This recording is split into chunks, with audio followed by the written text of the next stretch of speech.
Olá, eu sou Sheila Sodré e você está assistindo o programa Café com Direito. Informação para você construir a sua cidadania. E é como eu gosto de dizer para vocês, o direito, ele é amplo e a gente tem, cada semana, tenta trazer informações que vão ser úteis para você. E o tema dessa semana é algo um pouquinho complexo.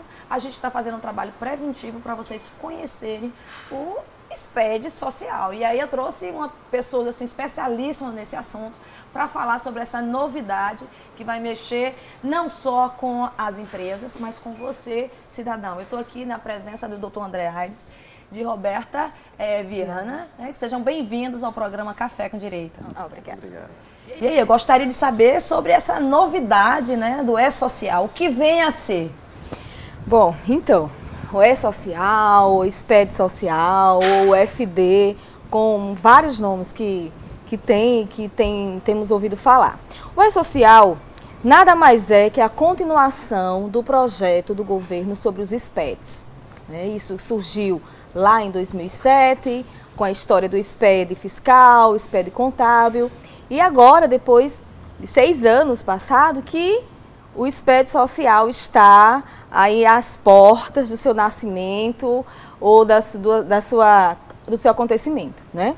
Agora com o decreto, com o ato declaratório, né, da Receita Federal, número 5, que já nos deu layout, então a coisa está ficando cada vez mais próxima. Quando você fala deu layout, a gente sabe que a Receita, tudo isso vai vir um programa, né? Um programa informatizado.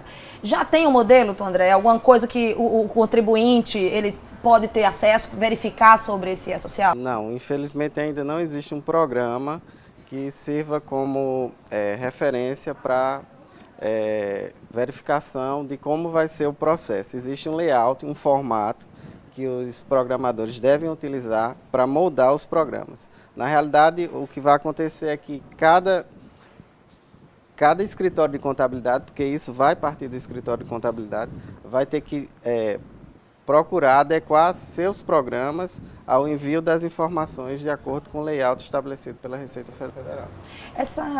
Quando você fala esse SPED social, ele vem com fundamento legal em quê, exatamente, além do decreto que você falou? Sim, desde a Constituição, que lá no seu artigo 37, incisos 22, já diz que pode haver um compartilhamento de informações fiscais e também com esse próprio decreto. O ato executivo número 5, né? Que isso ampara a obrigatoriedade dos SPEDs. Vamos citar mais 2 leis, a lei que fala sobre a unificação de tributos federais, porque a tendência é que o empresário passe a recolher os impostos em uma única guia, o que hoje em dia é feito através da guia da Previdência Social, da guia do FGTS e do DARF do Imposto de Renda. Na realidade, isso vai ser unificado em uma única guia, né, que vai ter uma máscara, né, que quando for recolhido, os tributos vão ser separados para cada uma das instituições. Está sendo assim um ato até, acho que utilizaram como, por exemplo, o Simples Nacional como exemplo, tem funcionado, né, esse regime no pagamento unificado. Vamos ver se o objetivo, além de simplificar, ele não vai complicar. Pelo menos tem dado certo no Simples Nacional. Mas o objetivo em relação a esse E-Social, ele vai facilitar, ele vai complicar, porque que eu brinco muito, eu sempre estou entrevistando contadores, eu brinco que cada dia mais o Estado, a União e os municípios estão delegando mais responsabilidade para o contribuinte e, claro, o contribuinte delega para o seu contador. Sim. Que eu brinco que uma vez um amigo, parceiro, um contador, elencou as obrigações acessórias de um contador que ele tem que apresentar, que a empresa tem que apresentar. E eu vou te contar, viu? A lista é extensa.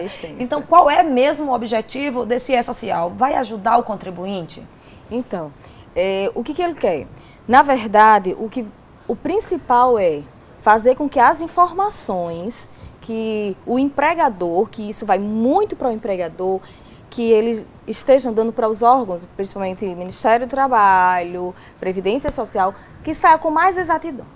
Na verdade, melhorar essas informações. Então, a princípio, vai ser um trabalho meio que pesado, para organizar todo esse sistema. Mas o que vai acontecer? Hoje os órgãos que nós, como é que se diz? Trabalhamos, que é Caixa, Ministério do Trabalho, INSS, isso tudo ele recebe as informações, mas cada um em seu tempo e às vezes as informações saem partidas diferentes, inconsistentes. Nessa questão até de, por exemplo, de leitura, como é que eu diria, de extensão de arquivos, né? Acaba tendo mais trabalho. Você tem que, por exemplo, você que está ali dentro no departamento pessoal, toda vez que você vai alimentar um sistema, quando você diz, eu vou alimentar o sistema para a Caixa, para fins de FGTS, quando eu vou alimentar o sistema do INSS, tudo isso há uma linguagem diferenciada, né? O trabalho é redobrado. E são sistemas diferentes. Para a Caixa Econômica a gente usa um programa chamado Cefip, para o CAGED a gente usa um programa da Dataprev, a Receita Federal tem um programa chamado Cicalc, né, que emite o DAF. Então a tendência é que, o que é que o E-Social vai fazer? Ele vai fazer com que o empregador transmita uma única informação e essa informação vai ser utilizada por cada uma das entidades que participarem. Então eu mando uma informação, a Caixa vê de uma forma, a Receita vê de outra, o Ministério do Trabalho vê de outra forma. A mesma informação. Na realidade, nós já enviamos essa informação em tempos diferentes. Enviamos o CAGED de admissão e demissão, enviamos as informações previdenciárias através da guia da Previdência e do FGTS, mas para bancos de dados diferentes. Isso vai ser formado um único banco de dados e esse banco de dados vai ser acessado por cada uma das instituições. Mas, doutor André, logo no início você comentou que o que existe hoje, a gente nem começou a falar de data e de prazo, vou deixar isso para o próximo bloco, mas que existe apenas um layout, isso para o pessoal da área técnica de informática, o pessoal de TI. Cada escritório, cada empresa já tem muitas vezes o seu próprio sistema por conta do próprio SPED, né, fiscal, que exige isso, essa escrituração fiscal. Esse novo layout que será construído pela empresa, ela terá que ter alguns parâmetros. O custo será alto, o prazo vai ser um prazo que vai dar para as empresas trabalharem? Em tese, o custo para o escritório de contabilidade que já tem um programa não vai ser alterado, em tese. Porque o programa já existe e ele basta ser adequado, certo? A gente não sabe se quem fornece o programa vai, de alguma forma, aproveitar a demanda, a oportunidade e cobrar algum acréscimo no que já é pago, né, para que esse programa seja adequado. Em tese, não deveria ser. Né? Para o empregador internamente, o que vai mudar são alguns processos. O escritório de contabilidade, para poder suprir essa necessidade de prestar as informações que vierem do empregador, talvez tenha que investir numa quantidade maior de pessoas para conseguir atender os prazos, né, que, dependendo da situação, serão imediatos. Né? Por exemplo, eu posso citar o exemplo de admissão. Não há possibilidade mais de se esperar até o final do mês para que um registro seja realizado. O registro ele tem que ser realizado imediato. E nas palestras que a Receita Federal tem feito a respeito, ela tem divulgado que a pior infração de todas que pode existir é a não realização do registro, a não realização da admissão. E com a admissão vem outras coisas. Vem o exame admissional, vem o horário de trabalho. Todas essas informações que antes ficavam em sede do banco de dados do escritório de contabilidade vão ser transmitidas para o governo. O governo vai ter acesso a tudo, até a suspensão e a advertência que o empregado sofreu. Isso vai ter uma informação online, né? Como eu brinco muito nessa área tributária, eu digo que o Estado, como ente federativo, ele vai ter mais informações sobre a minha pessoa do que às vezes eu mesmo consigo controlar o que eu gasto com consumo de energia, tudo isso o governo acaba tendo. E agora nessa questão, né, com o E-Social, então vai ter que ter uma transparência, a gente fala da segurança das informações aí, da transparência do trabalho da contabilidade. Sim. O que eu vejo um lado positivo, que a Roberto pode até questionar isso, é uma vantagem, então, para resguardar o direito do trabalhador. Sim. O objetivo principal é exatamente esse, é fazer com que o direito do trabalhador, tanto previdenciário como até mesmo dentro do Ministério do Trabalho, que isso seja cada vez mais assegurado. Então, a questão da admissão mesmo, cada vez mais vai ser difícil um trabalhador estar dentro da empresa, permanecer 15 dias sem ter o seu registro. Então, se não for feito aquele registro tempestivamente, ele não vai ter condições de fazer antes, e aí a empresa vai ocorrer, vai ser passivo de ser autuada e sofrer sanções. Então, o que vai acontecer bastante é isso. Então, na verdade, vem muito mais para proteger o trabalhador, essas informações. E, claro, no que as informações vão ficando cada vez mais amarradas e transparente, haverá uma arrecadação bem maior. Claro. Então, a arrecadação é uma consequência, não seria o objetivo desse SPED. O objetivo do SPED, que se deixe bem claro, é uma proteção ao trabalhador, uma proteção à assistência ao trabalhador. É tanto que, no momento que o trabalhador ele entra na empresa, ele é admitido e é feito todo o procedimento formal, se ele sofre um acidente, automaticamente já vai estar na base do INSS a admissão. Como que é feito hoje? Entra um funcionário, começa a trabalhar, ele é admitido, é feito o cadastro, pode até ser feito 2, 3 dias depois, mas a informação oficial só vai através do CAGED até o 7º dia do mês subsequente. Então, se acontece alguma coisa nesse espaço de tempo, o Ministério do Trabalho não sabe que aquela pessoa existe, o próprio INSS não sabe que ele existe, então há toda uma desproteção desse trabalhador.